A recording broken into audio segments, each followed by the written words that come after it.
Assalamualaikum warahmatullahi wabarakatuh. Alhamdulillahirabbil alamin alladzi hadana ila siratal mustaqim. Asyhadu an la ilaha illallahul malikul haqqul mubin wa asyhadu anna Muhammadar Rasulullah rahmatan lil alamin. Allahumma shalli wa sallim ala sayyidina wa maulana Muhammadin wa ala alihi wa sahbihi ajma'in. Syukur pada Allah Subhanahu wa ta'ala, kita pada pagi ini insya Allah akan berkenalan dengan Tuhan sebagai mustahik mahabbah. Kenapa Tuhan itu yang paling berhak untuk dicintai? Itu kajian kita pada pagi ini. Bapak-bapak dan ibu-ibu, saya ingat satu cerita yang pernah diceritakan dalam buku Tanwirul Qulub, buku kuning.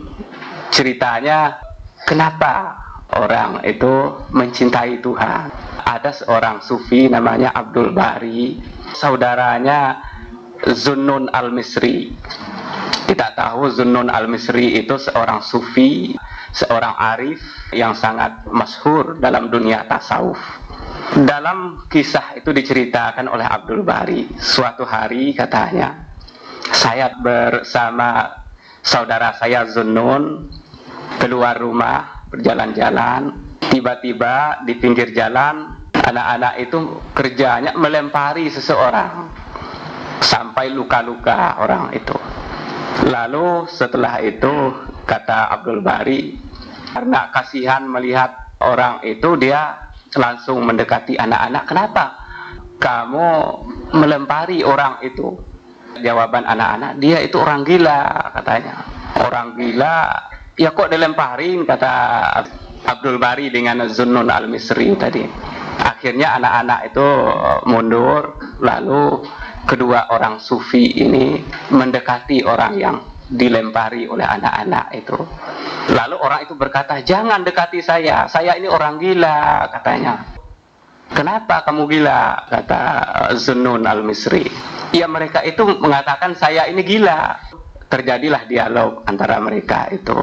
Dalam dialog itu mereka, kata Zunnun, anak-anak tadi mengatakan kamu gila. Kenapa dia katakan gila? Setelah kami tanya anak-anak tadi, kamu mengatakan kamu melihat Tuhan. Jadi mereka, masa manusia dapat melihat Tuhan? Karena kamu mengatakan kamu melihat Tuhan dan kamu tergila-gila dengan Tuhan, maka mereka mengatakan kamu gila. Lalu setelah itu kata orang yang dilempari tadi, seseorang kekasih, dia tergila-gila kepada kekasihnya karena benar dia melihatnya. Saya tergila-gila kepada Tuhan karena hati saya memang betul melihat Tuhan, tetapi tidak dengan mata kepala saya, tapi dengan mata hati saya, dengan basirah saya melihat Tuhan. Lalu kata Zunnun al-Misri, sejak kapan Anda disebut oleh orang kamu gila? Sejak saya tergila-gila kepada Tuhan, sejak itu mereka sebut saya sebagai orang gila. Jadi tampaknya cinta itu membuat orang tergila-gila. Jadi ada yang tergila-gila kepada sesama manusia, yang tergila-gila kepada harta benda, yang tergila-gila kepada macam-macam. Pokoknya kalau yang sudah namanya cinta, itu kita akan menjadi gila oleh cinta itu. Kalau cinta kepada Tuhan, kita akan tergila-gila kepada Tuhan. Oleh sebab itu Nabi mengatakan, kalau Anda cinta kepada Tuhan, Anda harus siap berkorban untuk Tuhan. Jadi ujung dari cinta itu pengorbanan. Sebab kata Nabi, setiap cinta harus ada pengorbanannya. Oleh sebab itu bersabarlah atas pengorbanan itu. Yang sebenarnya kata Allah itu sendiri artinya yang dicintai. Bapak-bapak dan ibu-ibu, Allah, kalimat Allah itu menurut Ar-Raghib itu asal katanya itu dari ilah, ilahun, ilah kemudian tambah alif lam menjadi Allah, dihilangkan hamzahnya menjadi bukan al-ilah tapi Allah. Dan kata ilah itu sendiri asal katanya juga itu dari wilah. Wilah artinya rasa resah, rasa gelisah karena ingin sesuatu, itu namanya wilah. Jadi karena kita cinta, kita menjadi resah. Itu kata wilah, itu artinya merasa cinta sesuatu sehingga meresahkan kita selalu. Karena itu kalau disebut kata Allah, artinya itu yang dicintai. Jadi sudah namanya saja sudah menunjukkan bahwa segala sesuatu akan cinta kepada Tuhan. Lalu mungkin juga kata Ibnu Qayyim al-Jauziyah, kata Allah itu asal katanya dari ilah, yang kata ilah itu sendiri diambil dari kata alaha ya'lahu dalam bahasa Arab. Alaha ya'lahu artinya menyembah. Jadi Tuhan itu yang disembah. Lalu apa kaitan dengan cinta?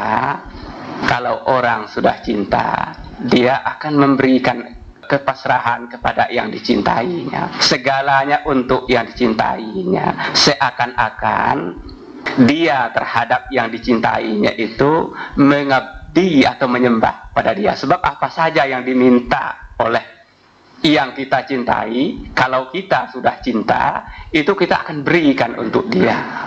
Jadi seakan-akan kita sudah menyembah dia. Dalam Al-Quran dikatakan, Afara'aita man ittakhadha ilahahu hawahu. Apakah engkau tidak perhatikan orang yang mengambil hawa nafsunya sebagai Tuhannya? Apa maksud hawa nafsu sebagai Tuhan? Apabila nafsu itu kita mengabdi untuk dia dalam hidup kita, berarti itu Tuhan kita. Karena kita cinta kepada dia, kita mengabdi kepada dia. Dari namanya sendiri Tuhan itu sudah yang dicintai, yang disembah. Maka akhirnya memang Tuhan itulah sebagai mustahik dari mahabbah kita, cinta. Al-Ghazali itu mencoba untuk mendekati kenapa Tuhan yang menjadi mustahik mahabbah. Dia kemukakan 5 alasan. Dia coba untuk mengungkapkan kenapa Tuhan paling berhak untuk menerima cinta kita, bukan sesama kita. Begini, pertama katanya karena cinta kepada diri kita. Dia bertolak dari situ. Ini alasan pertama. Kita cinta kepada diri kita. Bagaimana kita cinta kepada diri kita? Segala kehendak diri kita ikuti. Berarti kita cinta kepada dia. Kita tidak mau diri kita tersiksa. Kita tidak mau diri kita teraniaya. Kita tidak mau diri kita kekurangan. Kita ingin dia sempurna terus. Apabila sakit kita obati. Berarti kita cinta pada diri kita.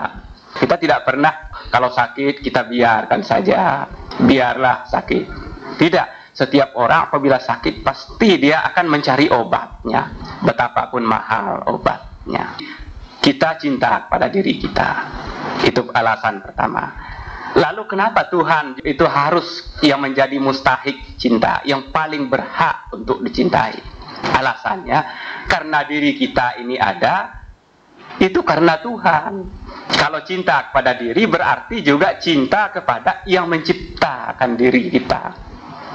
Di sini yang paling berhak dicintai itu yang mencipta itu, karena kita ada disebabkan oleh Dia yang mengadakan.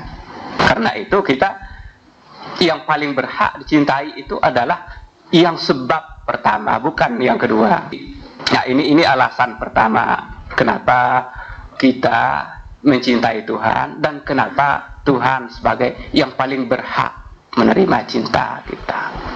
Dari inilah Nabi Ibrahim ketika diperintahkan Tuhan untuk mengorbankan anaknya Nabi Ismail alaihissalam, disuruh pilih antara mengorbankan anak, cinta kepada anak, atau cinta kepada Tuhan.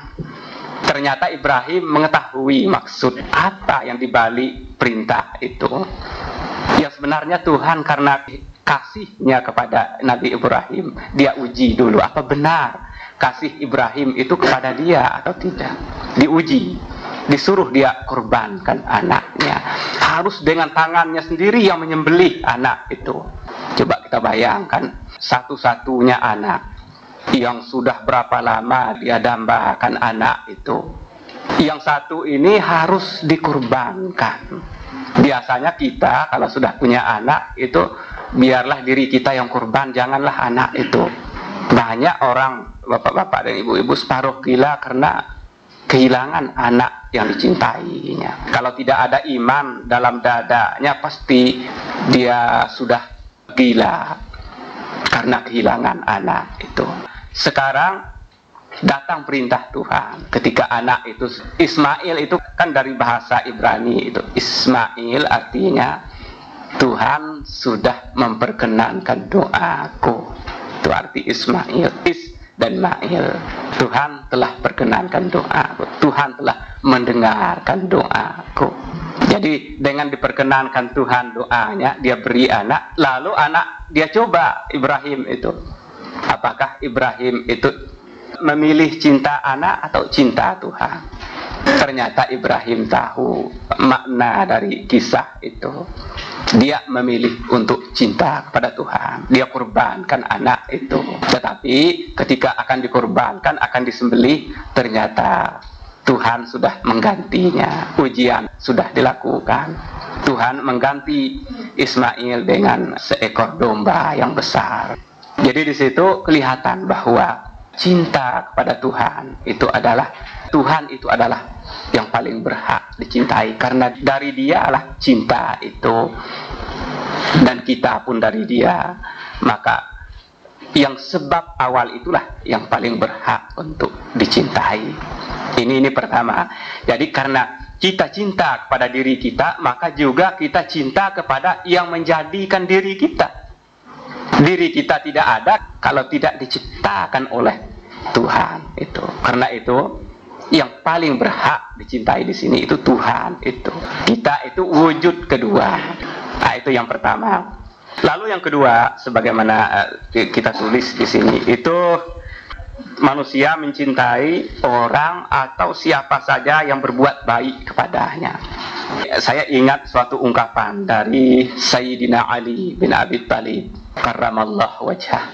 Kata Ali bin Abi Thalib begini, kalau Anda ingin merdeka, jangan meminta belas kasihan orang lain.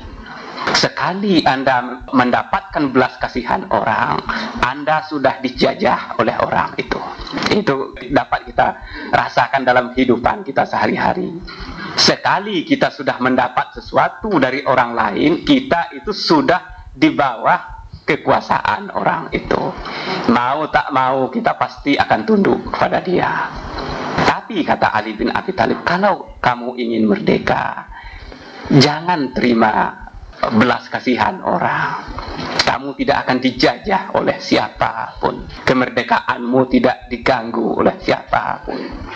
Sebab dalam kehidupan kita, walaupun sangat sedikit kita mendapat belas kasihan orang lain, setiap yang dia katakan, kita akan selalu berpihak kepada dia. Kalau dia dihujat orang, kita akan berpihak pada dia, mempertahankan dia.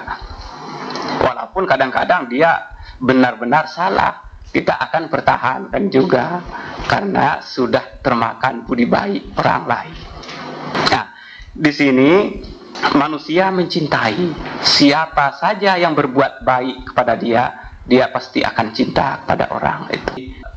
Betapapun jeleknya orang, betapa bejatnya akhlak seseorang, kalau kita sudah mendapat bagian dari budi baik dia, kita akan tunduk pada dia. Nah, sekarang kenapa Tuhan, kenapa Al-Ghazali membawa ke situ?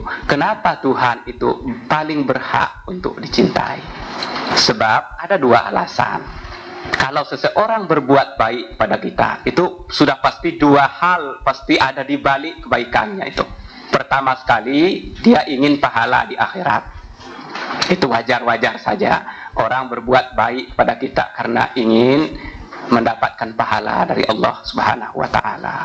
Yang kedua, ada lagi yang lebih parah dari yang pertama, yaitu kalau dia bukan untuk mengharap pahala di akhirat, dia ingin mendapat imbalan di dunia ini.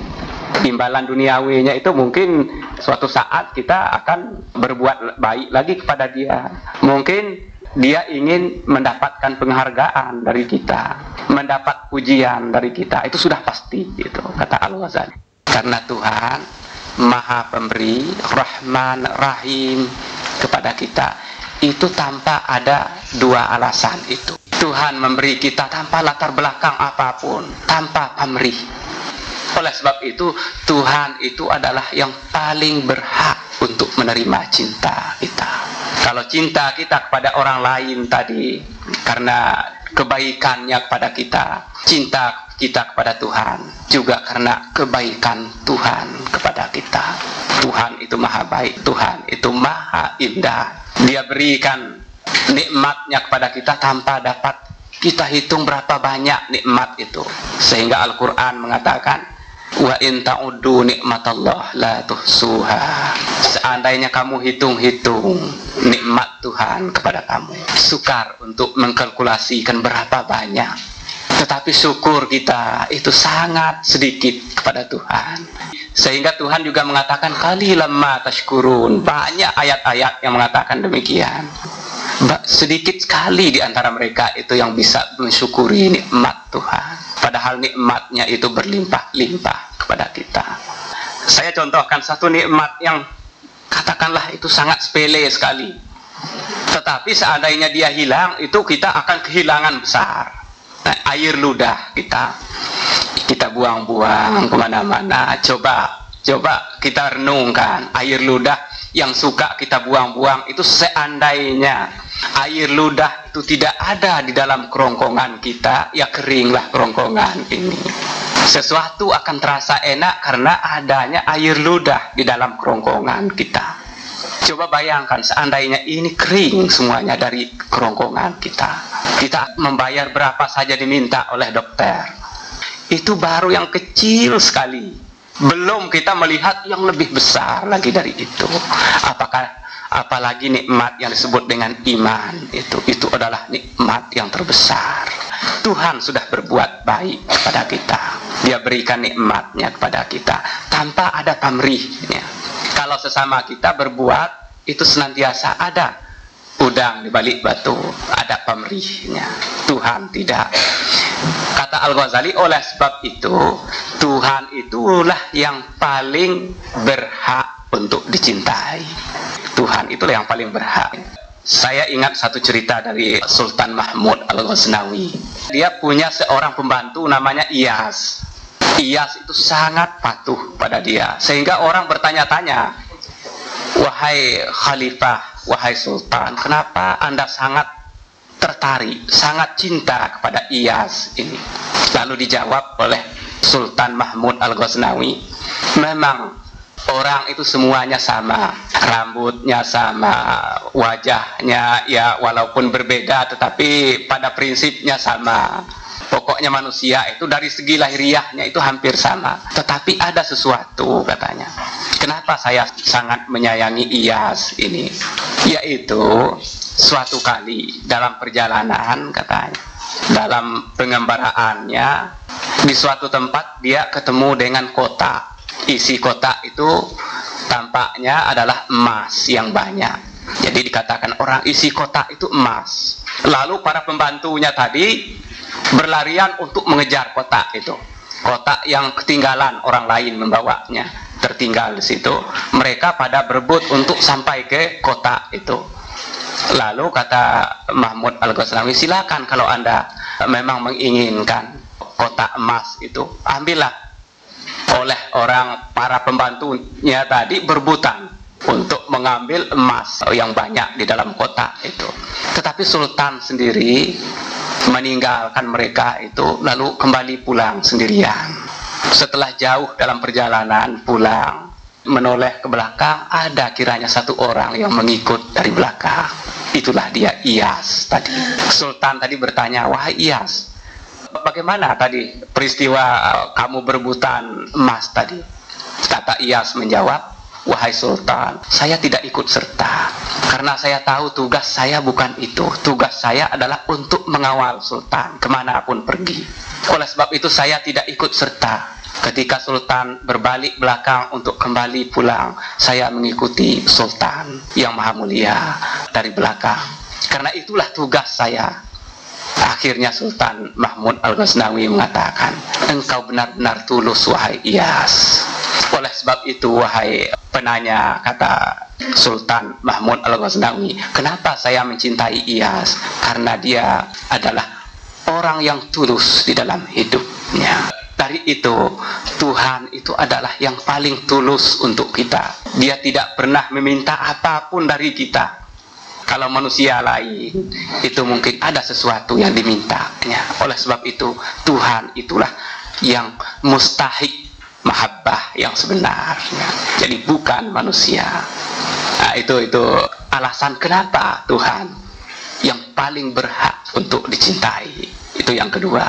Jadi karena dia sudah berbuat baik kepada kita tanpa sesuatu apapun imbalan yang akan kita berikan kepada dia. Toh kalau kita memujinya dengan mengucapkan syukur, alhamdulillah, itu yang sebenarnya jauh-jauh kecil itu.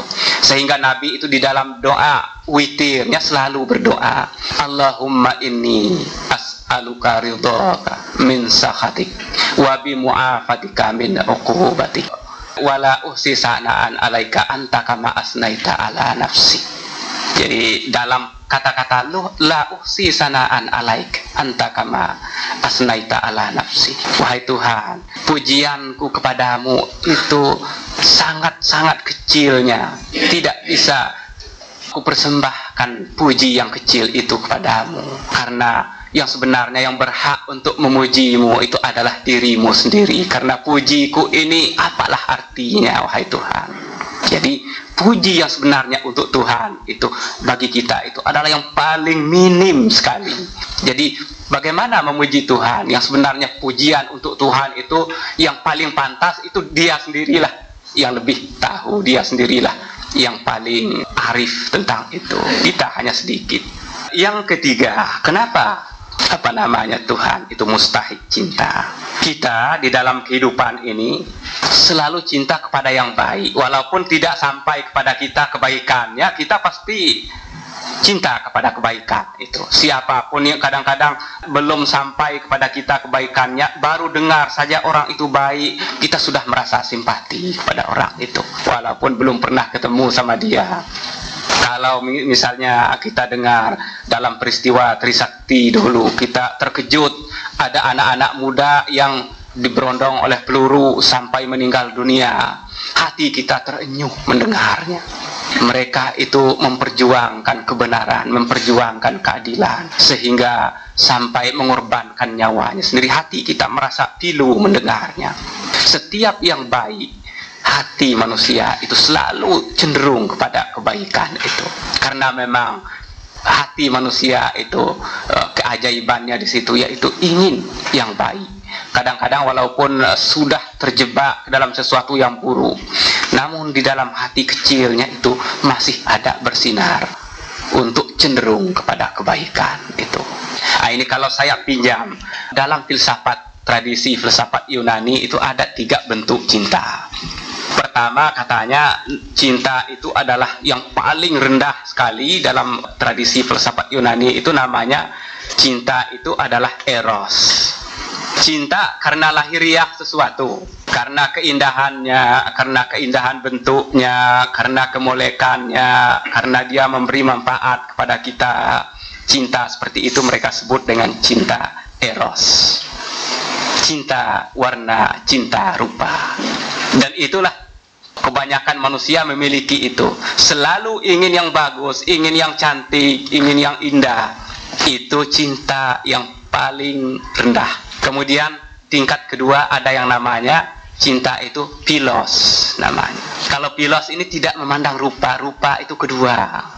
Tetapi yang dibalik rupa itu, oh saya cinta pada sesuatu bukan karena keindahannya, tetapi dibalik itu ada sesuatu yang lebih baik karena sifatnya yang baik. Nah, ini sudah bergeser dari yang pertama. Tadi kalau pertama kelihatan langsung cinta karena keindahannya. Yang kedua tidak langsung cinta, tetapi setelah kebaikannya mengalir kepada kita, kita cinta kepada dia. Karena manfaatnya besar, kita cinta kepada dia. Itu namanya philos. Tetapi yang ketiga yang mereka sebut dengan agape. Agape itu bukan karena dia memberi manfaat kepada kita, bukan karena keindahannya, Bukan karena sifatnya yang baik, tidak, tetapi toh hati kita cinta kepada dia, entah karena kebaikannya, entah karena apanya, tetapi justru hati kita tergetar untuk cinta kepada dia. Itu tingkat yang tertinggi itu. Di sini cinta karena kebaikan sesuatu. Mungkin kita tidak mendapat bagian dari kebaikan dia, tetapi kita merasa cinta karena merasa simpati kepada dia karena dia baik. Kalau ada seorang yang dermawan misalnya, walaupun kita tidak kebagian dari kedermawanannya, tetapi karena sifat dermawan yang ada pada dirinya itu, kita mencintai dia. Apalagi dengan Tuhan. Tuhan seperti dikatakan hadis, Innallaha thayyib, Allah itu maha baik. Innallaha jamil, Allah itu maha indah. Kita cinta kepada Tuhan karena kebaikan, karena keindahannya itu. Walaupun di dalam hidup kita ini mungkin kita termasuk orang yang senantiasa tertekan, enggak kebagian banyak, tetapi kita cinta juga kepada Tuhan. Kenapa? Karena dia telah berbuat baik kepada alam semesta ini. Kita tidak pernah bayangkan betapa kita cinta kepada Rasulullah Sallallahu Alaihi Wasallam. Kita tidak pernah bertemu dengan Nabi kita. Kita tidak pernah bertemu dengan para Rasul sebelum beliau, para sahabat Nabi. Tetapi kita cinta. Kenapa? Karena kebaikannya. Karena baiknya sesuatu kita cinta pada sesuatu. Tetapi yang paling pantas dicintai ialah sumber dari kebaikan itu, yaitu Tuhan. Kenapa sesuatu itu baik? Karena kebaikannya itu yang sebenarnya sumbernya itu dari Tuhan. Kenapa dia jadi baik? Oleh sebab itu yang paling pantas dicintai adalah yang menjadi sumber segala kebaikan, yang menjadi sumber segala kebenaran, yang menjadi sumber segala keadilan. Itulah yang paling pantas untuk dicintai. Jadi Allah itulah mustahiq mahabbah. Nah, itu yang ketiga itu. Yang keempat, kita juga cinta kepada yang indah dan bagus. Nah, seperti hampir mirip dengan yang pertama. Kalau tadi karena kebaikannya kepada orang lain, sekarang lebih statis lagi dari itu. Dia tidak pernah berikan kebaikan kepada orang lain, tetapi baiknya itu dirinya sendiri yang baik. Dia cantik, dia bagus, alam ini indah, alam ini bagus. Di alam ini ada wajah-wajah yang bagus, yang tampan, yang cantik. Kita cinta kepada itu. Kata Al-Ghazali, itu adalah cinta lahiriah yang dimiliki oleh setiap manusia. Jadi itu sudah kudrat manusia. Manusia itu cintanya atau sukanya yang bagus, nggak mau dia yang jelek. Itu sudah kudrat manusia. Kalau ada dua disuruh pilih, yang satu agak rada-rada kurang sedikit, yang satu bagus, kita pasti akan pilih yang bagus itu. Itu kudrat kita, tabiat alamiah kita. Lalu karena itu asal dari kecantikan, keindahan itu sebenarnya adalah penciptanya Tuhan. Tetapi Tuhan tidak pernah menampakkan dirinya kepada kita. Kenapa kita harus memberikan cinta kepada dia? Kata Al-Ghazali, yang sebenarnya keindahan, kecantikan itu bukan dalam bentuk lahiriah saja, tetapi juga dalam bentuk batiniah.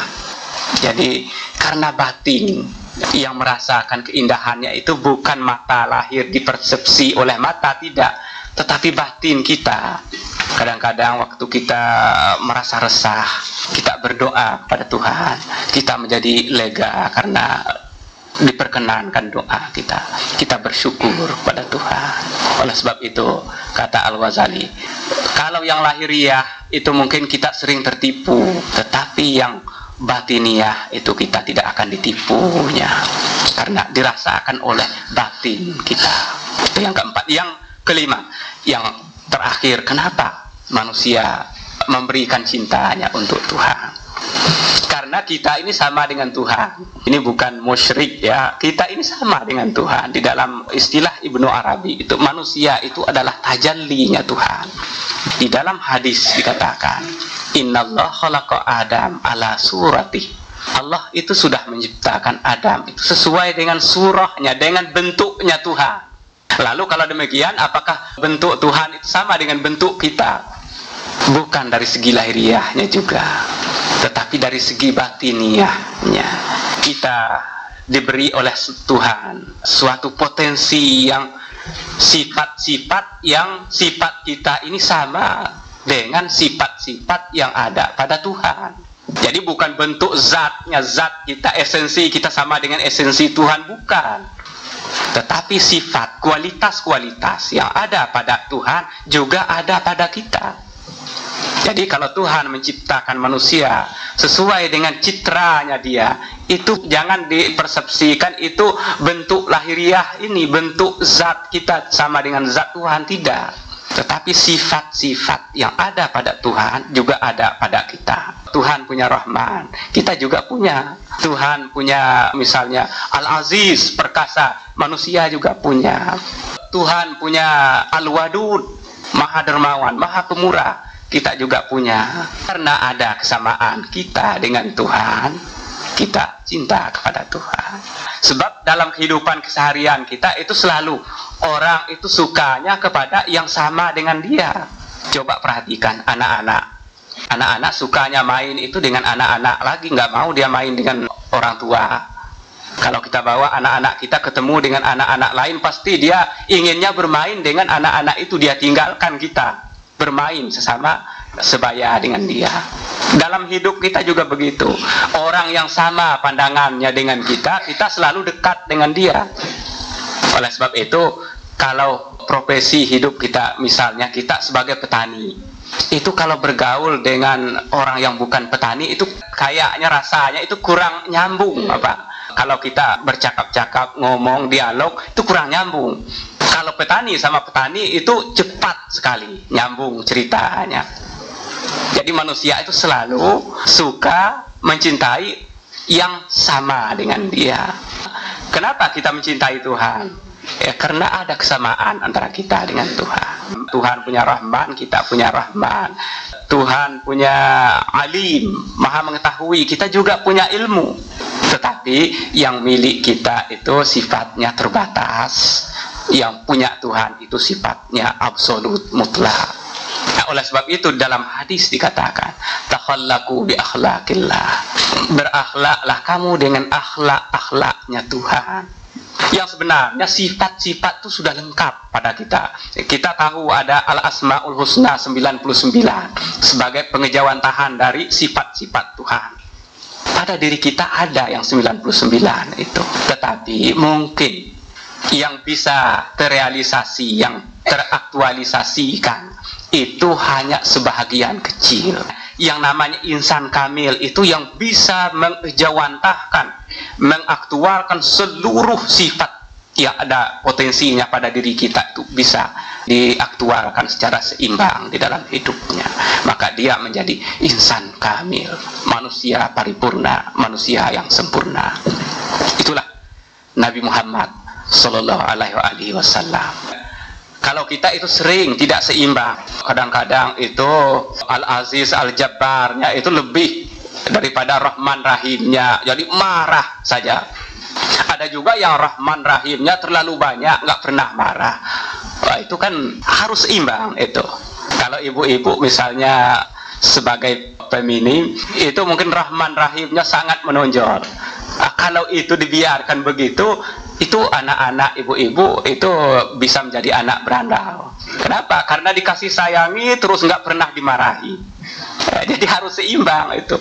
Misalnya hakim, seorang hakim, kalau Rahman Rahimnya yang menonjol, Halim Karimnya yang menonjol, tidak punya sifat Al-Jabbar, Al-Mutakabbir, Al-Aziz, itu palunya itu susah untuk digetokkan ke meja karena kasihan.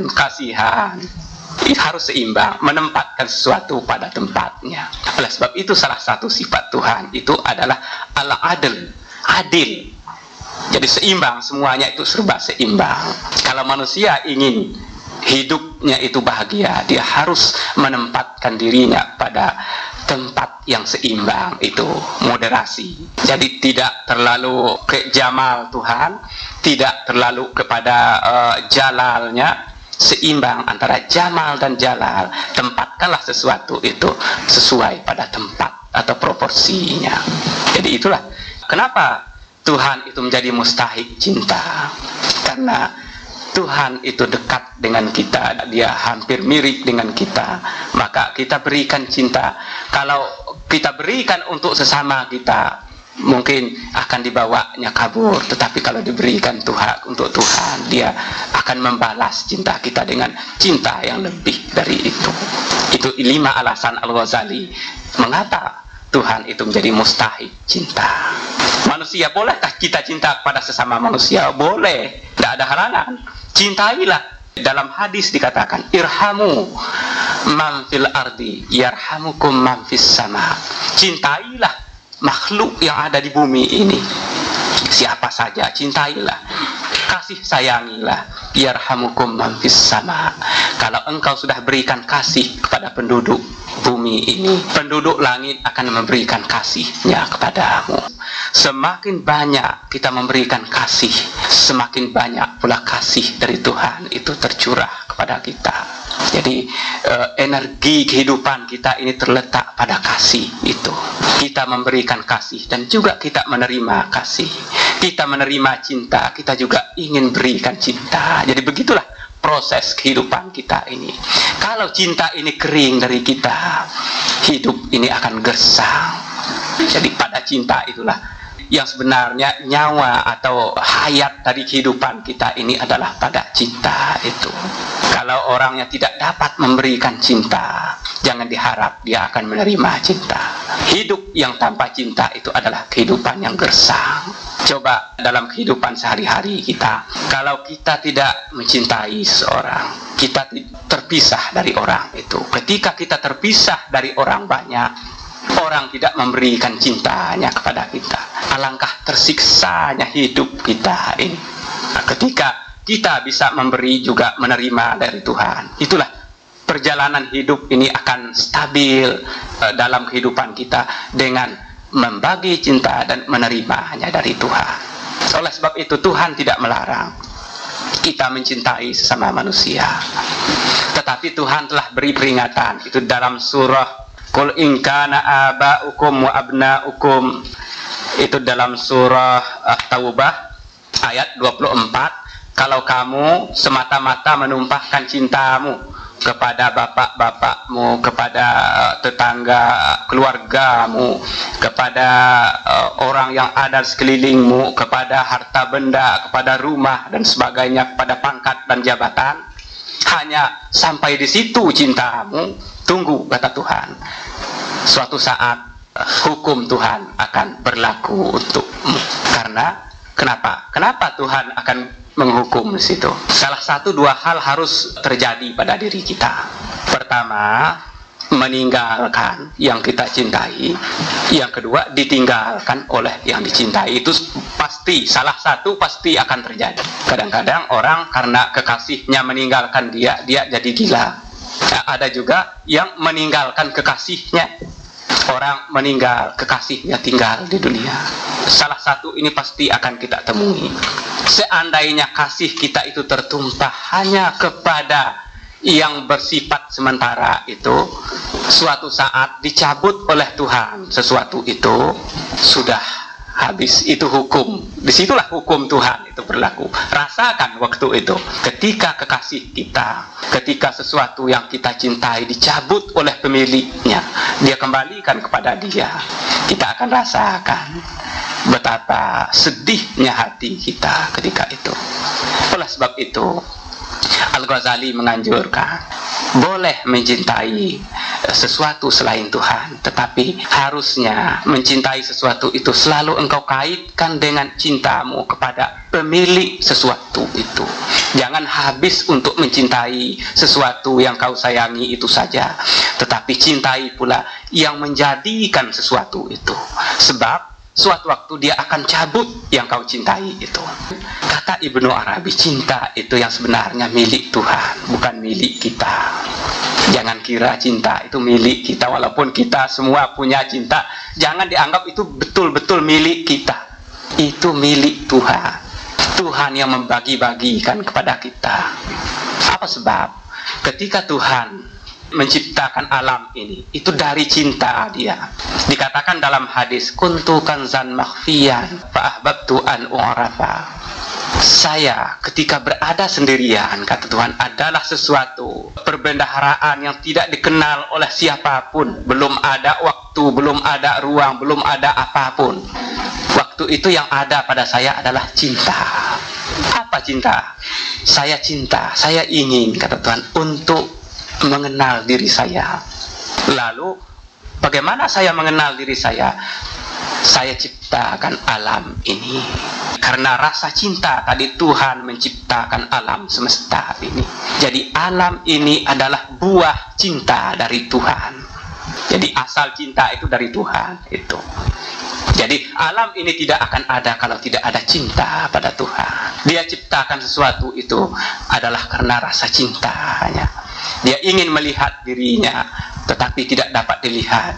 Oleh sebab itu dia ciptakan alam ini. Alam inilah yang menjadi ayat. Akan kami perlihatkan kepada manusia itu. Ayat-ayat kami. Tuhan tidak pernah memperlihatkan zatnya, tapi dia perlihatkan ayat-ayatnya kepada alam semesta ini dan kepada diri manusia itu sendiri.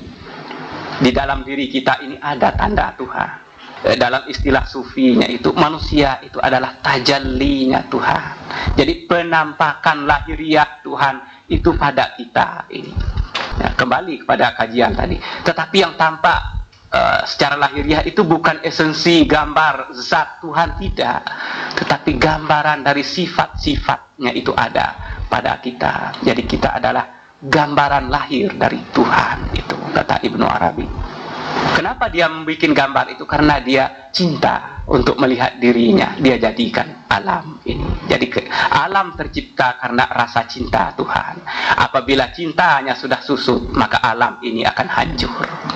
Lalu setelah diberikan Tuhan cinta kepada kita, ini dalam teori filsafat Yunani itu dikatakan alam ini yang sebenarnya dipadukan oleh cinta. Empedokles mengatakan, kenapa sesuatu itu roboh atau rusak? Karena zat perkatnya sudah hilang. Apa zat perkatnya? Itulah cinta. Benci itu adalah yang merusak bangunan sesuatu. Kenapa sesuatu itu rusak? Karena di dalamnya ada kebencian. Rumah tangga kita utuh karena apa? Karena ada rasa cinta yang merekat antara keluarga-keluarga itu. Kenapa dia hancur? Karena rasa cintanya sudah hilang, diganti oleh rasa benci. Apabila rasa benci sudah masuk, maka berantakanlah bangunan apapun. Bagi filosof Yunani, bahkan bangunan materi pun perkatnya itu adalah cinta. Kalau cintanya sudah tidak ada, dia akan berantakan. Gedung yang besar dan mewah, karena ada cinta di dalamnya, dia menjadi berdiri bangun besar. Tetapi apabila sudah cinta yang sudah tidak ada, dia jadi berantakan. Itu secara lahiriah. Lalu sekarang kemana cinta itu akan pergi? Ketika kita punya cinta, ketika yang kita cintai sudah tidak ada lagi, kemana kita akan berikan cinta? Akhir dari segala cinta itu akan kembali kepada Tuhan juga. Jadi asalnya dari Tuhan, dia akan kembali lagi kepada Tuhan. Ada satu rumus dalam tasawuf dikatakan an-nihayah yarruju' ilal bidayah. Akhir sesuatu itu akan kembali kepada asalnya. Jadi segala sesuatu itu akan kembali kepada asalnya. Inna lillahi wa inna ilaihi raji'un. Segala sesuatu ini karena dia bersumber dari Allah, akan kembali kepada Allah pula. Demikian pula cinta bersumber dari Allah, juga akan kembali kepada Allah. Jadi ketika di bumi dimanapun tidak ada lagi yang dicintai, kemana cinta akan berakhir? Dia akan berakhir kepada penciptanya. Yang merekat hidup kita supaya baik, supaya tidak berantakan, itu adalah cinta. Semakin banyak kita memberikan cinta, Tuhan juga akan semakin mencintai kita. Apabila cinta, dia sudah cinta kepada kita, dalam hadis kursi dikatakan, yang diriwayatkan Bukhari, hambaku yang senantiasa beribadah kepada aku, sehingga karena tekunnya beribadah aku akan cinta kepadanya. Apabila aku sudah cinta kepadanya, petunjukku untuknya senantiasa ada, maka kemanapun dia melihat dengan pandanganku. Apapun yang dia dengar, dia mendengar dengan pendengaranku. Kemanapun dia berjalan dengan kakiku, kata Tuhan. Kenapa? Ya karena cinta itulah yang memadukan antara kita dengan Tuhan. Hakikat keberagamaan itu adalah cinta ini. Jadi kalau kita beragama itu karena rasa cintanya kita kepada Tuhan, kita menyembahnya. Kalau hanya kita takut kepada Tuhan, itu berarti kita semakin jauh dari Tuhan. Kalau dasar pengabdian kita adalah cinta kepada Tuhan, kita akan semakin merasa dekat dengan Tuhan. Oleh sebab itu Nabi selalu berdoa, Allahumma inni as'aluka hubbaka. Wahai Allah, aku memohon cintamu. Wa hubba man yuhibbuka. Dan aku mohon kepadamu ya Allah, cinta orang yang mencintaimu. Wal amal allazi yuballighuni hubbak. Dan amal-amal yang dapat mempertemukan aku denganmu dengan cinta itu. Jadi itulah puncak dari keberagamaan kita adalah cinta ini. Kita mulai beragama dari cinta dan akhirnya pun adalah cinta kepada Tuhan. Saya rasa ini yang sebagai pengantar dari kajian kita. Mari kita sama-sama untuk berbagi informasi. Mungkin ada orang yang sudah betul-betul merasakan dekat dengan Tuhan. Bagaimana yang sebenarnya pengalaman itu? Silakan Bapak-bapak. Assalamualaikum warahmatullahi wabarakatuh. Waalaikumsalam. Tadi Bapak menjelaskan mengenai cinta yang merupakan yang apabila cinta itu telah hilang maka bangunan itu bisa roboh atau musnah. Kemudian terlintas pertanyaan di benak saya, suatu saat alam semesta ini akan mengalami kiamat, kehancuran. Berarti alam semesta ini akan musnah termasuk kita. Apakah ini pertanda hilangnya cinta Allah terhadap kita atau bagaimana? Terima kasih. Wassalamualaikum warahmatullahi wabarakatuh. Waalaikumsalam. Assalamualaikum warahmatullahi wabarakatuh. Mungkin cinta saya atau bukan mungkin ya, saya yakin cinta saya terhadap Allah itu cinta palsu seperti yang disampaikan Ustaz Samsuri, atau cinta bohong-bohongan. Tapi saya memang berusaha untuk mencintai Allah, untuk mendekati Allah.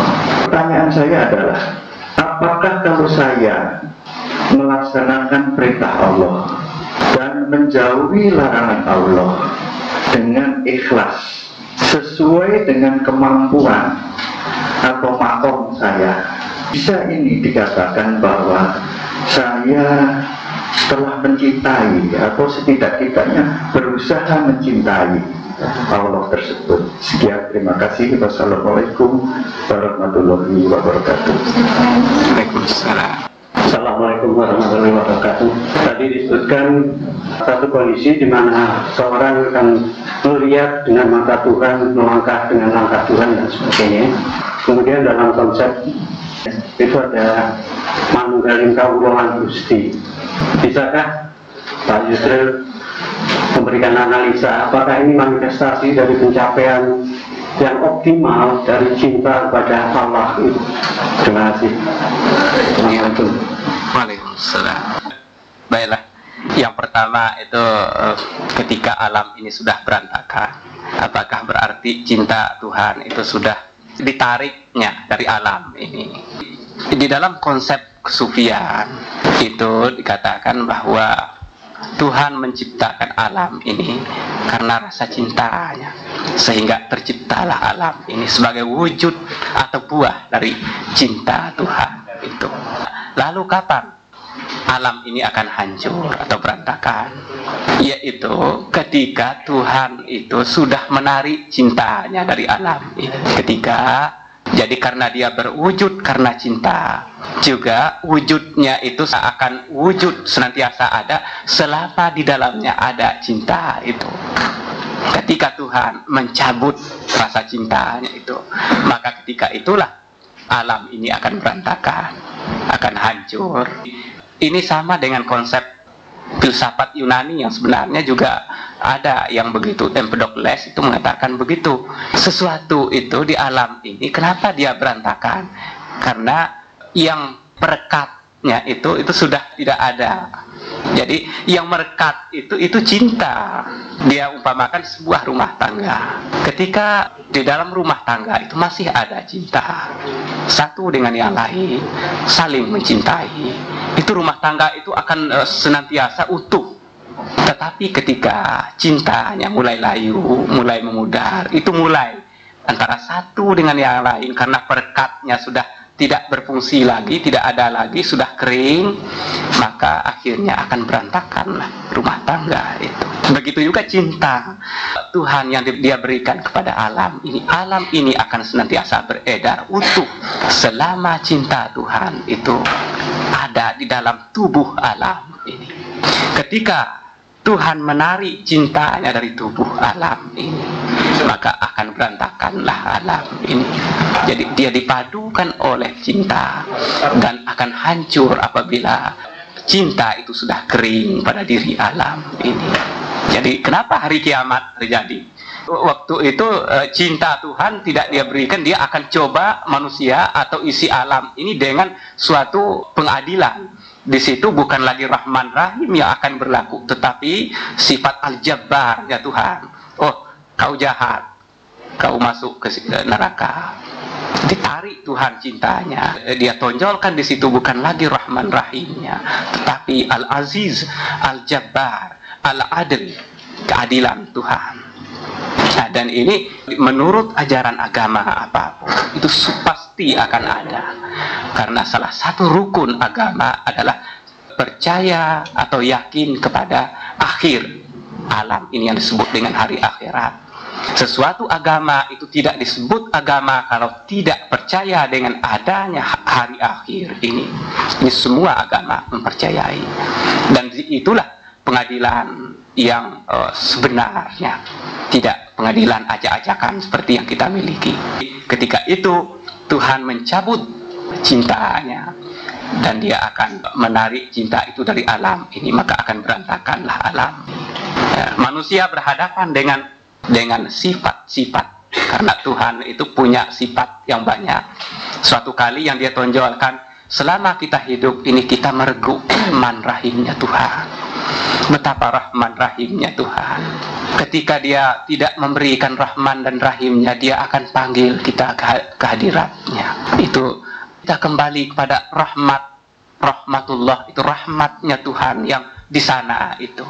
Dicabutnya rahmatnya yang ada di dunia ini dari kita kembali kepada dia. Jadi cintanya habis untuk kita di dunia.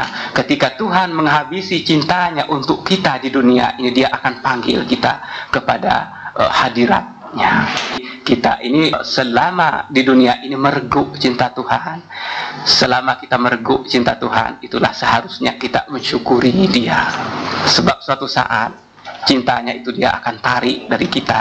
Ketika dia tarik dari kita, berarti kita habis masanya untuk menikmatinya, maka kita akan menghadap pada dia.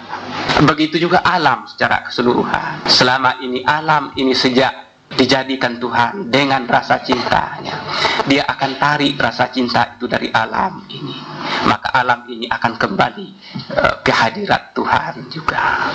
Nah, itu yang pertama.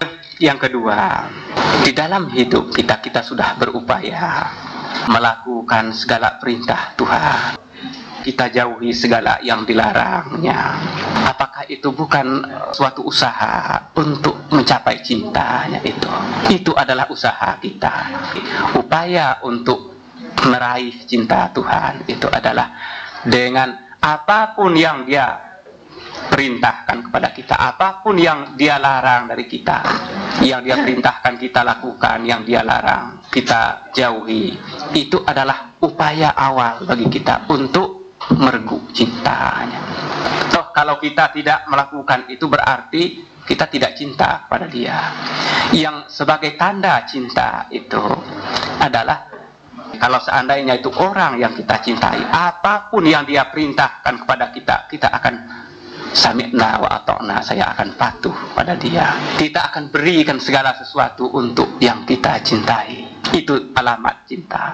Di dalam Al-Quran, ketika cinta itu kan tidak muncul seketika. Kalau di dalam istilah sufi itu dia adalah pada puncaknya dia adalah hal, tetapi pada awalnya dia adalah maqam. Maqam artinya sesuatu yang harus kita upayakan untuk meraihnya. Tetapi pada peringkat tertentu tertinggi, ketika kita sudah berupaya dengan semaksimal mungkin, dengan segala penderitaan kita berupaya untuk meraihnya, Tuhan akan berikan. Ketika Tuhan memberikan cinta itu untuk kita, cinta Dia untuk kita, itu disebut dengan hal namanya. Jadi kita sudah mendapatkan cinta Tuhan itu. Nah, itu ada tanda-tandanya. Jadi kalau betul kita cinta kepada Tuhan, ada tandanya. Di dalam Al-Quran itu dikatakan, wa iza tuliyat alaihim ayatuhu zadathum imana. Apabila ayat-ayat Tuhan dibacakan, orang berbicara tentang Tuhan di hadapan kita akan tafakur mendengarkannya. Bertambah-tambah keimanan kita. Itu indikasi bahwa cinta itu sudah mulai ada di dalam diri kita. Wa ala rabbihim yatawakkalun. Jadi bergetar ketika mendengar ayat-ayat Tuhan, itu cepat getarannya sampai ke kalbu kita. Cinta itu letaknya kan di kalbu kita, bukan pada pertimbangan pikiran kita. Oleh sebab itu, kalau anak-anak muda itu kalau dia bercinta itu terlalu banyak pertimbangan pikirannya, itu cintanya akan berantakan itu. Sebab ini selalu mempertimbangkan baik buruk pikiran. Tetapi kalbu itu akan merasakan, dia dapat dirasakan, tidak dapat dipikirkan. Banyak sesuatu yang kadang-kadang kita mempergunakan pertimbangan pikiran, bukan kita pergunakan perasaan kalbu. Misalnya keadilan itu yang sebenarnya kalau kita tanya kepada orang-orang yang teraniaya, kita suruh dia berikan, coba apa yang maksud dengan adil, apa yang dimaksud dengan zalim, dia tidak tahu. Tetapi dia rasakan, oh ini tidak adil, ini zalim. Itu dia rasakan, tapi dia tidak bisa mempertimbangkannya dengan pikirannya. Demikian juga cinta, itu adalah miliknya kalbu kita. Kalbu itulah yang dapat merasakan segala perintah Tuhan, segala larangannya. Itu adalah sebagai tangga awal untuk kita meraih cinta itu. Sebab Tuhan itu ingin kita ini mencintai Dia, dan Dia juga ingin mencintai kita. Oleh sebab itu ada dua program Tuhan supaya kita bisa meraih itu. Pertama itu ialah yang disebut dengan amar taklifi. Amar taklifi itu segala bentuk perintah larangan, itu amar taklifi. Kalau ini kita lakukan dengan sepenuhnya, dengan setulusnya, kita akan sampai meraih cinta itu. Yang kedua, amar takwini. Bermacam-macam cobaan yang kita rasakan dalam hidup ini, ya, kehilangan sesuatu yang kita kasihi, bencana lah yang menimpa kita, itu sudah diprogramkan Tuhan. Orang ini harus mendapat ini supaya hatinya itu dicerahkan dengan itu, sehingga dia pada hati yang cerah itu akan terpantul cintanya Tuhan itu. Kebeningan, kesucian hati kita itulah yang dapat menerima cinta itu. Innallaha thayyib la yaqbalu illa thayyibat. Allah itu baik, Allah itu suci, Allah itu indah. Dia tidak akan menerima sesuatu yang tidak suci, sesuatu yang tidak baik, sesuatu yang tidak indah. Kalau ini kita bersihkan hati kita, kita baikkan perbuatan kita, barulah Tuhan akan bisa menerima kita. Jangan harap akan diterima Tuhan selama kita masih bergelimang dengan kotoran-kotoran. Allah Maha Suci, Dia tidak akan menerima kecuali yang suci pula. Jadi dekat dengan Tuhan itu tergantung kepada kita. Kalau kita ingin dekat, maka sucikanlah batin kita. Oleh sebab itu salat itu kan dimulai, itu kan awal itu. Kenapa kita disuruh bersuci untuk salat? Karena untuk dekat dengan Tuhan harus suci. Tetapi sucinya itu adalah lambang. Yang lahir itu lambang. Sebab yang berhubungan langsung dengan Tuhan itu bukan jasad kita ini, tetapi yang berhubungan dengan langsung dengan Tuhan itu adalah batin, ruhani kita. Sebab Tuhan itu kan sifatnya ruhaniah, tidak kelihatan. Oleh sebab itu yang sampai kepada Tuhan itu adalah yang dalam. Yang lahir ini adalah syair, istilah Al-Quran. Di dalam bicara tentang kurban itu jelas sekali situ, bahwa Tuhan itu tidak butuh kepada kurban itu. Tetapi apa yang dibutuhkan Tuhan ialah ketakwaan kita di balik pengorbanan. Ketakwaan kita itulah yang sampai kepada Tuhan. La yanalallaha luhumuha wala dima'uha walakin yanaluhat taqwa minkum. Darah dan daging kurban itu tidak sampai kepada Tuhan. Tuhan nggak butuh itu. Tuhan maha kaya, masa dia dikasih daging kurban? Itu untuk sesama kamu. Tetapi apa yang untuk Tuhan? At-taqwa minkum. Ketakwaan hati kita kepada Tuhan. Itulah yang akan sampai kepada Tuhan itu.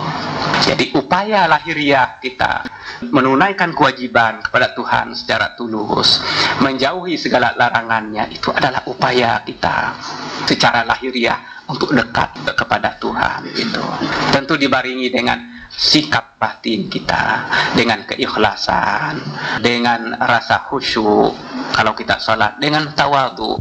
Itu adalah upaya batiniah kita untuk dekat dengan Dia. Jadi benar, kalau kita sudah melakukan itu, Tuhan tidak akan sia-siakan apa yang kita lakukan itu. Yang ketiga, mengenai kalau dikatakan dalam hadis tadi, apabila hamba aku selalu mendekatkan diri kepada aku dengan melakukan sesuatu yang kuwajibkan, nah, berarti ini pangkal awal dari perjalanan kita untuk dekat kepada Dia, melakukan yang wajib, kemudian melakukan yang sunnah, tidak wajib tetapi dia sebagai pelengkap. Kalau ini sudah terus dilakukan, kalau dalam hadis tadi, hadis Bukhari, hadis Qudsi itu, kemudian dia terus melakukan itu, suatu saat kata Tuhan dalam hadis Qudsi itu, aku akan cinta kepada Dia. Dimulai dari itu, mulai dari amal, terus menerus, tidak berkesudahan. Suatu saat Tuhan akan cinta kepada kita apabila cintanya sudah tertuju kepada kita. Di dalam hadis itu dikatakan secara literally-nya, akulah yang akan menjadi mata penglihatannya, dengan itu dia melihat. Akulah yang akan menjadi pendengarannya, dengan itu dia mendengar. Akulah yang akan menjadi kakinya, dengan itu dia berjalan. Akulah yang akan menjadi tangannya, dengan itu dia memukul. Kenapa dikatakan demikian?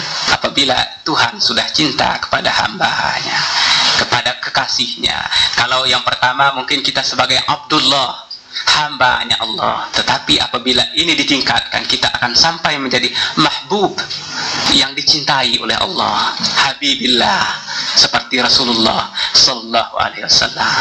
Dia adalah kekasihnya Allah, Habibullah, Waliyullah, sama artinya kekasih Tuhan. Apabila kita sudah menjadi kekasih Tuhan, apa saja yang kita lakukan dalam hidup ini selalu mendapat bimbingan dari Tuhan. Wa may yattaqillah yaj'al lahu makhraja. Barang siapa yang bertakwa kepada Allah, apapun kesulitan yang dia alami, itu senantiasa Tuhan akan berikan kepada dia jalan keluar untuk mengatasinya. Jadi itu syaratnya.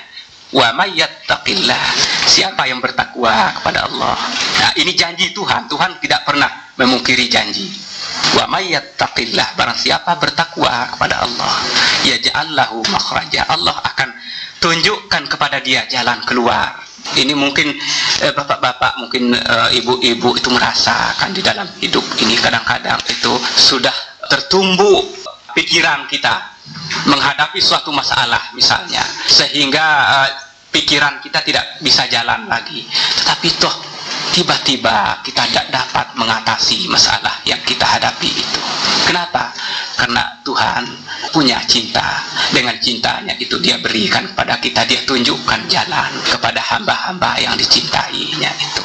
Dalam masalah ini Di dalam filsafat Jawa dan juga di dalam tasawuf Islam itu ada istilah, kalau di Jawa itu manunggaling kaula Gusti, Tuhan manunggal dengan hambanya, atau istilahnya al-halaj itu disebutnya dengan al-hulul, atau istilah Ibnu Arabi disebutnya dengan tajalli. Manusia ini tajalli Tuhan. Tuhan tidak terpisah dari manusia ini. Dalam hulul itu Tuhan itu adalah sangat dekat, karena saking dekatnya dia bersatu. Mungkin kalau kajian ini yang dikemukakan kepada Wali Songo dahulu, kajian al-hulul ini sesuai dengan jalan pikirannya al-halaj, tidak dilihat dari segi fikihnya. Mungkin mereka akan bertoleransi kepada Syekh Siti Jenar itu, tapi karena dilihat dari segi halal haram, benar tidak benar, maka ya otomatis leher Syekh Siti Jenar harus berhadapan dengan mata pedang. Karena dilihat dari sudut fikih, fikih itu menetapkan ini benar, ini salah, ini haram, ini halal. Kalau ini sudah tidak benar, tidak baik, haram, ya sudah hilangkan. Oleh sebab itu dia dihilangkan. Al-Halaj juga menemui yang demikian itu. Tetapi kalau kita lihat secara jeli menurut kacamata tasawuf, kita tidak akan tegas seperti itu. Karena menurut dalam kajian tasawuf itu bukan yang menyatu dengan Tuhan, itu bukan tubuhnya ini, tidak, tetapi ruh kita ini karena saking dekat dengan Tuhan sehingga dia merasa tidak ada lagi yang lain, yang ada hanya Tuhan. Yang lain ini kan semuanya berasal dari Tuhan, dari tidak ada kemudian ada akan tidak ada. Ketika sampai pada peringkat tertinggi itu, manusia tidak merasakan lagi adanya yang banyak ini, hanya Engkau yang ada. Fa aina ma tuwallu fasamma wajhullah. Kemanapun kita menghadap, yang ada yang tampak itu selalu Tuhan itu. Yang terbayang oleh kita selalu Tuhan itu. Sehingga seakan-akan betul kita ini sudah menyatu dengan Dia. Jadi bukan wujud lahir kita ini yang bersatu dengan Tuhan, tidak.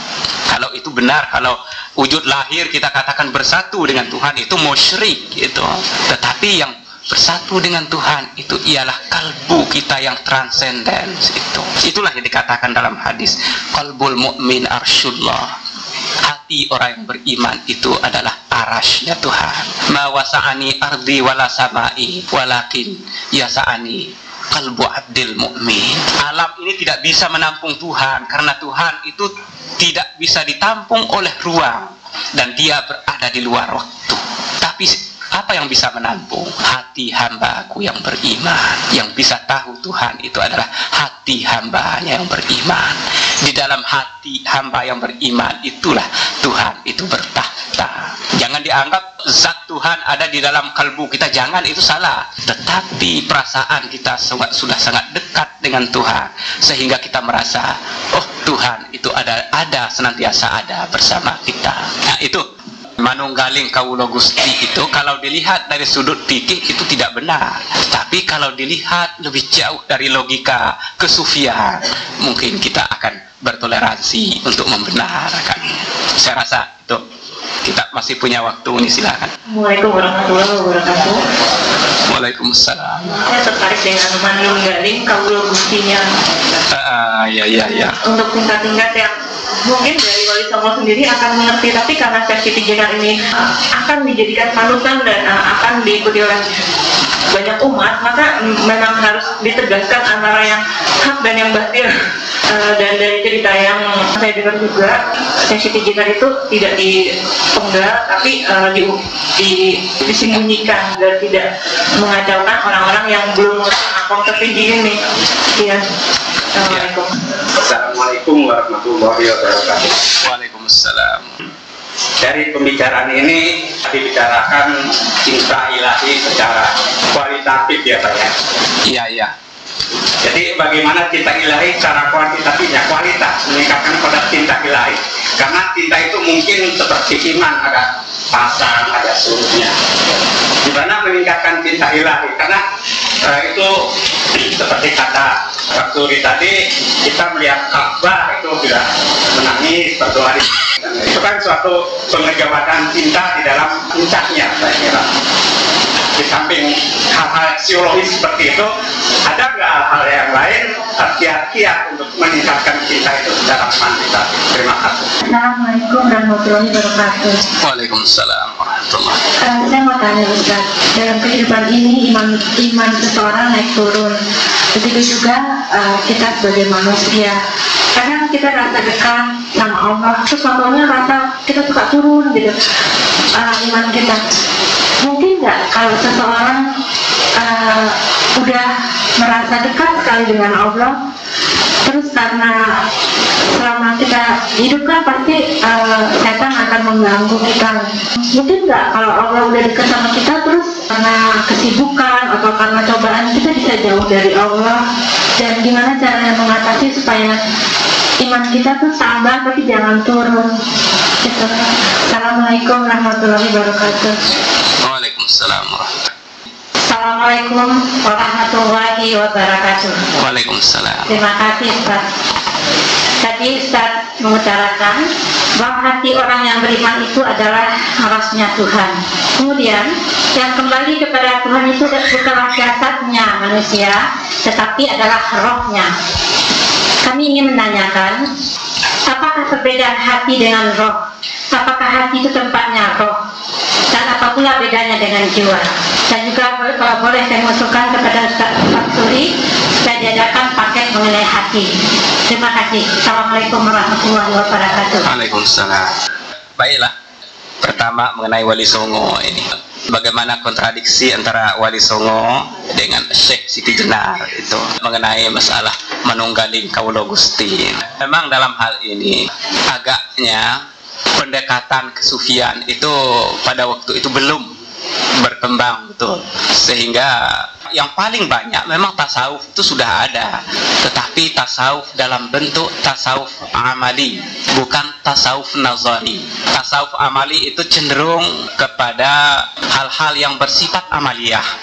Jadi kita beramal untuk dekat kepada Tuhan, bagaimana lahir batin kita untuk dekat kepada Tuhan. Tetapi secara nazari, tasawuf nazarinya mungkin pada waktu itu belum berkembang demikian pesat, sehingga banyak sufi-sufi itu yang menerima nasib yang hampir mirip seperti itu. Dan karena susahnya untuk menjelaskan ini, itu susah sekali. Kalau orang tidak punya bekal filsafat yang memadai, itu susah untuk menerima ini. Kalau saya umpamakan, sebab untuk menerima sesuatu itu harus kita sudah memiliki alat untuk itu, bisa nyambung. Kalau tidak demikian itu susah nyambungnya, walaupun bagaimana upaya untuk memberi pengertian itu susah nyambung. Kalau saya umpamakan, kalau kita mau membangun suatu gedung, itu supaya gedung itu bisa berdiri bangun dengan bagus, berdiri bagus, itu antara pasir dengan semennya itu harus ada keseimbangan. Sebab semen dengan pasir itu bisa nyambung. Andainya pasir tidak kita gunakan tepung untuk campuran semennya itu, walaupun betapa tinggi harga tepung itu, tetapi dia tidak bisa nyambung dengan semen itu, maka bangunan itu tidak akan bisa wujud. Oleh sebab itu, untuk bisa mengerti tentang tasawuf nazari itu, kita harus juga punya, atau disebut dengan tasawuf falsafi, kita harus punya modal dasar filsafat. Sebab istilah-istilah yang digunakan situ semuanya hampir menggunakan istilah-istilah falsafat. Pada waktu dulu orang lebih cenderung kepada tasawuf amali dan kepada fikih, sedangkan tasawuf nazari itu tidak diajarkan, bahkan memang begitu. Oleh sebab itu, di dalam kajian tasawuf itu ada 3 tingkat. Pertama, bidayah, itu kita berupaya dekat secara fikih dengan amal-amal. Kemudian mutawasid, naik sedikit sampai kepada tingkat tertinggi muntahi, itu sudah belajar bagaimana menjadi orang arif yang sebenarnya, dan itu susah, harus ada modal falsafat. Oleh sebab itu, di dalam kajian tasawuf para kakek-kakek kita dahulu, itu yang namanya martabat 7 itu tidak diajarkan kepada semua orang. itu milik orang-orang tertentu saja karena dia belum punya modal untuk mengkaji itu. Mungkin itulah kesalahan Syekh Siti Jenar pada waktu itu. Dia mengemukakan itu kepada orang awam yang belum bisa menangkap apa pembicaraannya itu, sehingga akibatnya dia harus menerima hal yang seperti itu. Demikian juga yang sebelumnya Al-Hallaj, dia harus menerima nasib seperti itu karena dia mengumumkan apa yang seharusnya tidak diumumkan. Memang demikian. Khatibin nas, kata Nabi, ala qadri ukulihim. Nasihatilah manusia itu sesuai dengan kemampuan akalnya. Kalau dia belum mampu untuk itu jangan, karena berbahaya bagi dia, dia bisa sesat dengan demikian. Itu saya rasa di situ kesalahan dari segi metodologi pengajarannya. Di situ Syekh Siti Jenar mungkin kesalahannya di situ. Nah, itu yang pertama. Apakah benar Wali Songo ya mereka karena ini berbahaya bagi masyarakat umum terpaksa harus dihambat ajaran yang seperti itu? Kalau memang sudah sampai waktunya orang sudah bisa mempelajari itu, silakan. Itu yang pertama. Yang kedua mengenai kiat untuk meraih cinta ilahi. Ini yang sebenarnya untuk sesi yang akan datang ini. Kita punya satu paket tersendiri bagaimana untuk meraih cinta Tuhan itu. Saya rasa kita bersabar dulu. Nanti minggu depan kita akan ketemu bagaimana cara-cara untuk mencapai cinta ilahi itu. Namun demikian, di sini saya gabungkan dengan pertanyaan ketiga itu bagaimana, karena memang di dalam hidup kita ini iman itu tidak selalu stabil itu, dan Tuhan juga mengisyaratkan demikian. Jadi iman itu bisa naik tingkatannya, bisa juga turun. Kita upayakan untuk senantiasa itu bisa walaupun tidak naik tetapi bisa stabil. Jadi upaya untuk itu tentu dengan dua hal. Al-Ghazali itu senantiasa di dalam Ihya-nya itu untuk menyarankan dua hal. Pertama, ketika kita sudah terlupa dengan Tuhan, kita sudah sibuk dengan pekerjaan keseharian kita harus menyadarkan diri kita sendiri, bukan orang lain yang menyadarkan. Sebelum Tuhan menyadarkan, kita sadarkan diri kita bahwa yang pertama ini dalam bentuk ilmi atau bentuk pengetahuan, yang kedua dalam bentuk amali, dalam bentuk amal. Yang ilmi ini ialah kita senantiasa ketika kita sudah terlalu jauh di dalam memasuki relung-relung dunia ini sehingga lupa Tuhan, kita sadar, oh yang saya lakukan ini kan mungkin hari ini masih saya lakukan, mungkin besok tidak lagi, sebab boleh jadi Tuhan mencabut saya ini dari pekerjaan saya ini. Itu harus selalu kita sadarkan kepada diri kita. Secara amali, amal-amal yang kita lakukan, dalam hadis itu dikatakan Tuhan itu ingin kita ini berkelanjutan dalam melakukan suatu amal. Walaupun sedikit, amal itu jangan putus. Misalnya kita punya wirid harian, setiap hari kita baca tasbih berapa kali. Kalau ini sudah menjadi wirid harian kita, itu jangan putus, harus lanjutkan terus. Itu akan menggugah kita untuk senantiasa dekat pada Tuhan. Iman kita akan tergugah dengan itu, akan menjadi subur dengan itu. Tuhan tidak perintahkan kita beramal, sekali beramal itu banyak, sehari semalam itu habis untuk beramal. Tidak apa sedikit-sedikit, tetapi rutinitasnya itu yang perlu. Inna ahabba ilallah al-a'mal ahabbu ilallah adwamuha wa inqal. Amal itu sangat disukai oleh Allah, itu adalah amal yang rutinitas, walaupun amal itu sedikit. Jadi istiqamah kita dalam melakukan itu, kesinambungan, jadi konsisten terus dengan amal itu, walaupun amal kita itu tidak banyak. Itu yang paling disukai oleh Tuhan. Nah, itu yang sebenarnya hal yang seperti itu akan mempersubur iman kita. Di samping senantiasa meningkatkan pengetahuan untuk menyadarkan diri kita akan iman kita kepada Tuhan. Itu dua hal yang secara garis besar dapat kita lakukan untuk supaya iman kita itu jangan terlalu jauh down ya ke bawah, sehingga seakan-akan kadang-kadang itu kita seperti orang tidak beriman lagi. Nah, supaya jangan hilang. Ada satu hadis lagi, kafa bil maut wa isan, kata Nabi. Ingat, mati itu suatu guru yang mengajarmu. Jadi kalau ingat sama mati, mungkin saya matinya besok, mungkin lusanya, itu akan menggugah iman kita untuk bangkit lagi. Oleh sebab itu di dalam agama kita diperintahkan kita untuk ziarah atau untuk melawat kepada orang yang meninggal. Kenapa? Untuk menggugah iman kita. Kalau hari ini saya melihat orang ini meninggal, mungkin besok atau lusa saya akan diusung seperti orang itu. Ketika itu sudah diusung, itu habis. Amal kita sudah habis. Nilai hidup kita ini kan pada amal itu. Kalau tidak ada amal, iman, amal saleh, maka nilai hidup kita ini kosong. Wal asr innal insan lafi khusr. Demi masa, manusia itu seluruhnya merugi. Siapa yang tidak merugi? Yang bernilai di dalam hidup kita ini hanya illal ladzina amanu, punya keimanan di dalam kalbu kita, wa amilus shalihat, dan amal salih kita. Ketahuilah, amal saleh betapapun banyaknya, tetapi kalau tidak diiringi dengan keikhlasan, dia akan jadi sia-sia. Ikhlaslah dalam beramal itu. Nah, saya rasa itu yang terakhir juga merupakan suatu kajian yang tersendiri ini yang sebenarnya. Apa itu hati? Apa itu jiwa? Apa itu rohani? Apa itu kalbu, hati, nafs? Apa itu ruh?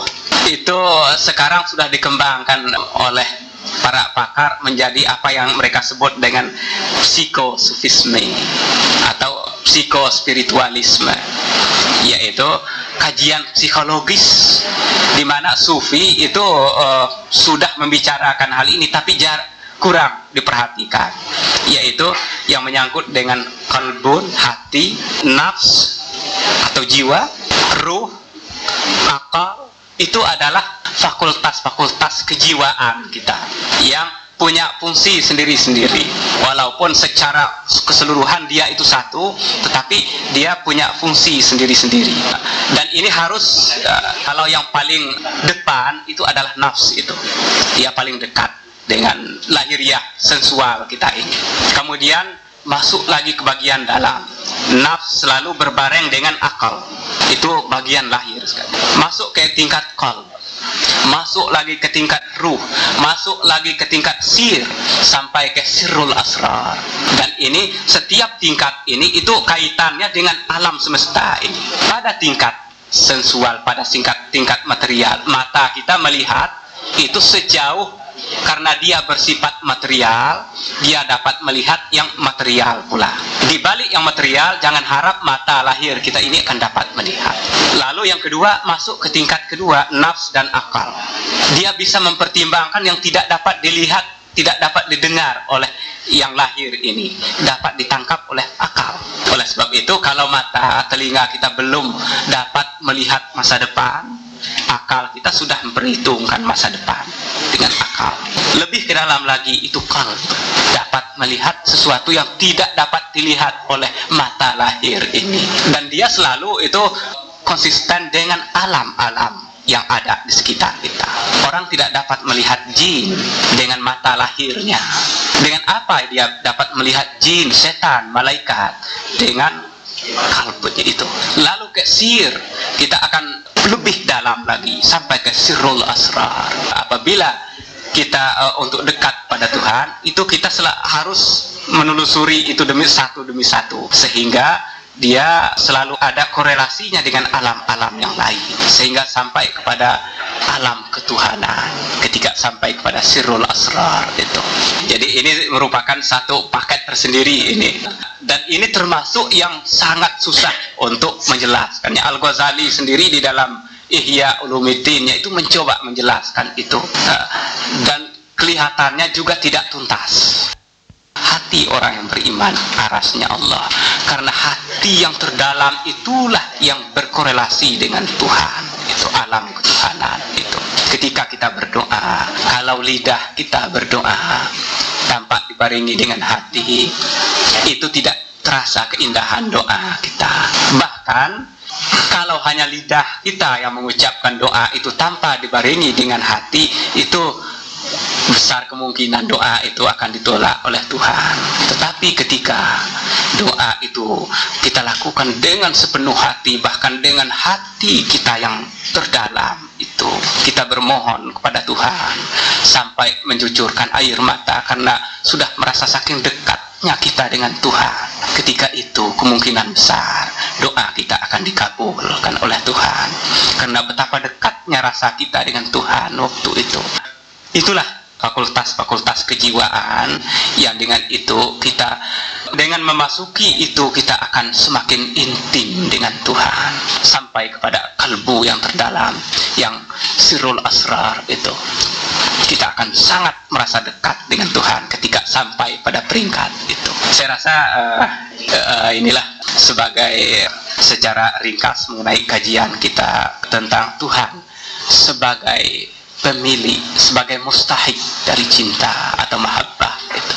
Kita ungkapkan dengan bahasa kita yang sebenarnya, bagaimana Tuhan itu yang sebenarnya yang merasakan itu hati kita, tidak dapat kita gambarkan dengan akal kita. Saya rasa ini sebagai pengantar untuk kita dekat pada Tuhan. Terakhir saya ucapkan maaf kalau ada sesuatu yang kurang atau tidak pada tempatnya. Billahi taufiq wal hidayah. Assalamualaikum warahmatullahi wabarakatuh.